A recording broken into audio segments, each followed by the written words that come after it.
آپ کو بتاتے چلیں کہ نوپور شرما کا متنازع بیان سامنے آیا ہے، جس میں انہوں نے کہا کہ دہشت گرد تنظیم القاعدہ نے انڈیا کے مسلمانوں پر زور دیا ہے کہ وہ پیغمبر اسلام سے متعلق حالیہ متنازع بیانات اور دیگر مبینہ مسلم مخالف پالیسیوں کے خلاف لڑیں۔ تنظیم کے بیان میں مسلمانوں کو عاجزی کا مظاہرے کرنے پر شرم دلائی گئی ہے۔ القاعدہ برصغیر کا یہ بیان اس گروہ کے اردو میگزین نوائے غزوہ ہند کے ادارے میں سامنے آیا ہے۔ یہ اداریہ 14 اگست کو اس کی آفیشیل ویب سائٹ پر شیئر کیا گیا تھا اور ٹیلی گرام میسیجنگ اپلیکیشن پر اس کے حامیوں نے اسے خوب شیئر کیا۔ القاعدہ کا برصغیر سے منسلک گروپ سنہ 2012 میں شروع کیا گیا تھا اور مبینہ طور پر افغانستان، پاکستان، انڈیا اور بنگلہ دیش میں اس کی موجودگی ہے۔ واضح رہے کہ انڈیا کی حکمراں جماعت بھارتیہ جنتا پارٹی BJP کے 2 رہنماؤں کی طرف سے پیغمبر اسلام سے متعلق متنازع بیانات دیے گئے تھے۔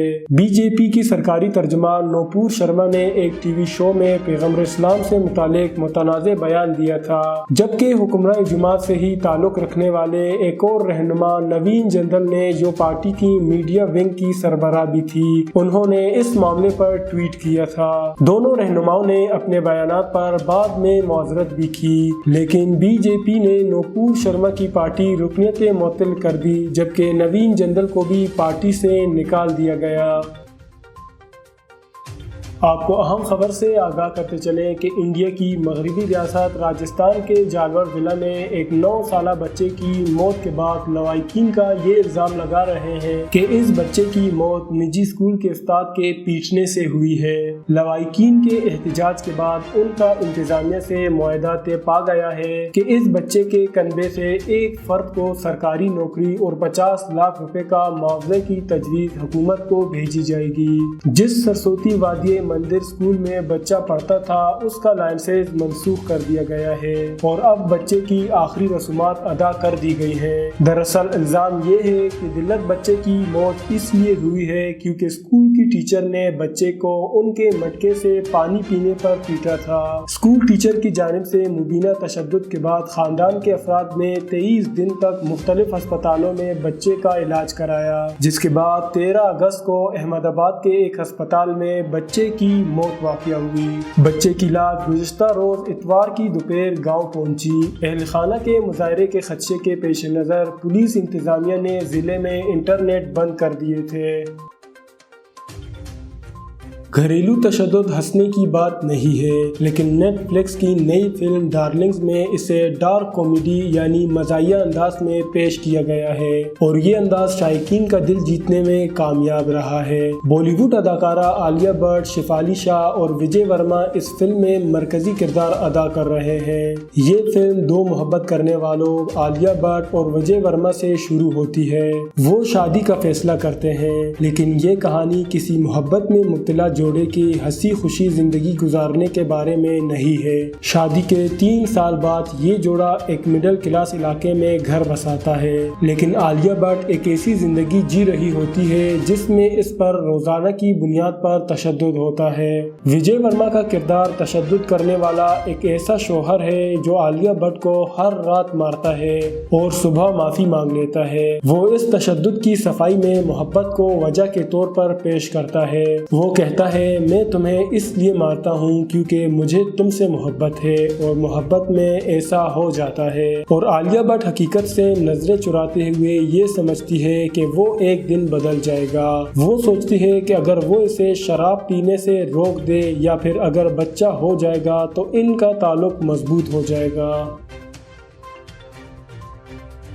اگست 1965 میں انڈیا کے زیر انتظام کشمیر میں بظاہر ایک مسلح مزاحمتی تحریک جنگل کی آگ کی طرح پھیلی اور اس بغاوت کے ٹھیک 1 ماہ بعد انڈیا نے پاکستان پر حملہ کر دیا۔ پاکستان کا موقف ہے کہ انڈیا کا یہ حملہ بلا اشتعال تھا، لیکن ایک اہم سوال یہ ہے کہ کیا انڈیا کے زیر انتظام کشمیر میں اس وقت شروع ہونے والی تحریک واقعی مقامی تھی؟ 71 برس کے قربان علی ان مزاحمت کاروں رضاکاروں میں شامل تھے جنہوں نے اگست 1965 میں انڈین فوجیوں سے لڑائی کی تھی، لیکن پاکستان کے زیر انتظام کشمیر کے رہائشی قربان علی کوئی مزاحمت کار نہیں بلکہ پاکستانی فوج کی پاکستان کے زیر انتظام کشمیر ریجمنٹ کے ایک فوجی تھے۔ پاکستان نے آج تک سرکاری طور پر اس قسم کی کسی فوجی کی تیاری یا موجودگی کی تصدیق نہیں کی، لیکن پاکستانی فوج کے سابق میجر سیکورٹی امور کے ماہر اور مصنف اکرام سہگل نے اپنے ایک اخباری مضمون میں اس فوج کو آزاد کشمیر ریجمنٹ سے تعلق رکھنے والے فوج کی رضاکاروں اور پاکستان کے زیر انتظام کشمیر سے بھرتی کیے گئے ان افراد کا مجموعہ قرار دیا ہے جنہیں جلد بازی میں تربیت دے کر جولائی اور اگست 1965 میں انڈیا کے زیر انتظام کشمیر میں دھکیل دیا گیا۔ پاکستانی اور دیگر عسکری مورخین کے مطابق اس منصوبے کے آپریشن جبر الٹر کا نام دیا گیا تھا اور اس کے خالق خطے کی فوجی commander major general Akhtar Hussain ملک تھے۔ افغان پائلٹ محمد ادریس مومن کہتے ہیں کہ کچھ لوگ شدید مجھ سے خوش نہیں ہوں گے، ان کی رائے الگ ہو سکتی ہے، لیکن میں انہیں بتاتا ہوں کہ وطن ماں کی مانند ہوتا ہے اور کسی کو اسے دھوکہ نہیں دینا چاہیے۔ مومن ان خاص افغان فوجی پائلٹ سے تھے جنہیں امریکہ میں طویل تربیت دی گئی، مگر جب طالبان کابل پر قبضہ کرنے کے لیے آگے بڑھے تو انہوں نے اپنے اتحادیوں کے ساتھ چھوڑ دیا اور واپس اپنے آبائی علاقے چلے گئے، جہاں انہوں نے خود اپنا ہیلی کاپٹر سابقہ دشمنوں کے حوالے کر دیا۔ وہ بی بی سی کو بتاتے ہیں کہ میرا مقصد اس اثاثے کو محفوظ رکھنا تھا جو افغانستان کی ملکیت ہے۔ اس فیصلے کے ایک سال بعد وہ اپنے جواز پیش کرنے کی کوشش کرتے ہیں۔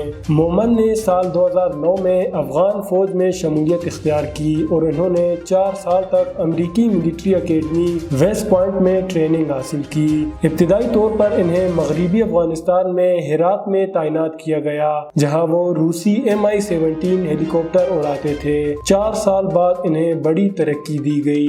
وہ یاد کرتے ہیں کہ 2018 کے آخر میں جدید فضائی ٹیکنالوجی کے تجربے والے نوجوان پائلٹس کے ایک گروپ کو بلیک ہاک ہیلی کاپٹر اڑانے کے لیے چن لیا گیا۔ تب سے میں بلیک ہاکس ہی اڑاتا تھا۔ ان بلیک ہاک ہیلی کاپٹروں کو سپلائی اور ٹرانسپورٹ کے لیے استعمال کیا جاتا تھا۔